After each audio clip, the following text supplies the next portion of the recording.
of the space program.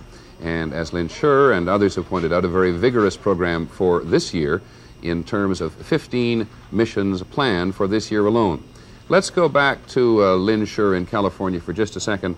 Lynn, to raise this one question which other people have raised, the aggressiveness of NASA in terms of using the shuttle to prove its commercial viability. What's your own sense of that? They have been aggressive. This is what they said they were going to do, and they are trying to fulfill it. They are not, by the way, being nearly as aggressive as they originally planned to be. They were talking about 24 shuttle flights a year originally, a turnaround time every 2 weeks. That has clearly not been possible. But what they're doing is simply a little bit beneath what they've said they were doing all along. This is nothing new, this aggressiveness. It is not new for them to be competitive. What is new, I think, for the American public has been, up till today, to understand that the American space program is not necessarily always going to be the first and the only one doing something.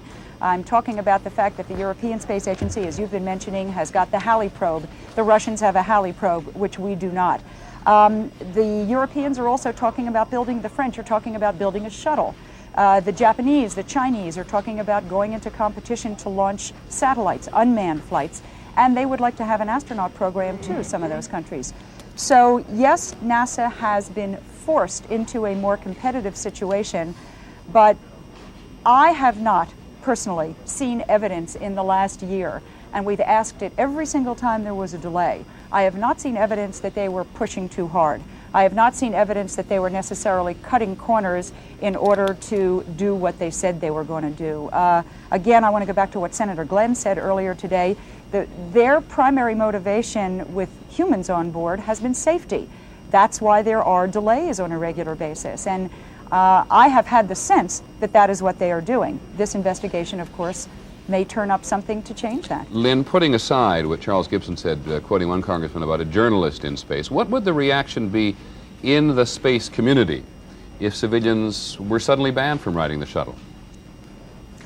I don't know. I think that after today's accident, there will be quite a bit of rethinking. I will tell you that at the Jet Propulsion Lab here in California, where we were following the unmanned Voyager mission of the planet Uranus, there was utter silence, utter shock, utter disbelief. These are their colleagues, their cousins in space, if you will, the people that send up the unmanned probes. And everybody always wants everything to succeed where it comes to space. So I don't know the answer to that, Peter. I suppose there is certainly a level of getting back to basics, which is the space program, you have to worry about safety. It is for professionalism. By the same token, the reason a journalist was going to go, and probably still is going to go in space, is because the press needs to be where news is happening. And if we don't have reporters vigorously reporting on every aspect of the space program, even in the future, certainly more in the future, then we're not going to really know what's going on. So I guess, having said I don't know, maybe I changed my mind. I think there would be a large hue and cry. They've got to solve the problem, but they're committed to taking people up, therefore they have to take reporters up as well. Okay, Lynn, thank you very much. Charlie Gibson back on the Hill has an observation. Charlie? Well, Peter, as Lynn was talking, I think she just put the finger on what many members of Congress have been saying, the back to basics phrase.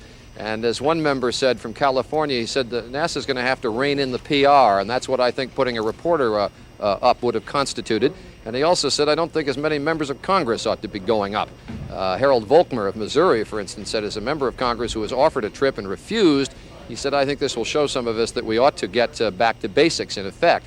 So I think that the investigation will be pointed in that direction by some members of Congress, that they would like NASA to stick a little bit more to what they conceive as the mission and not worrying about the flashier aspects in effect.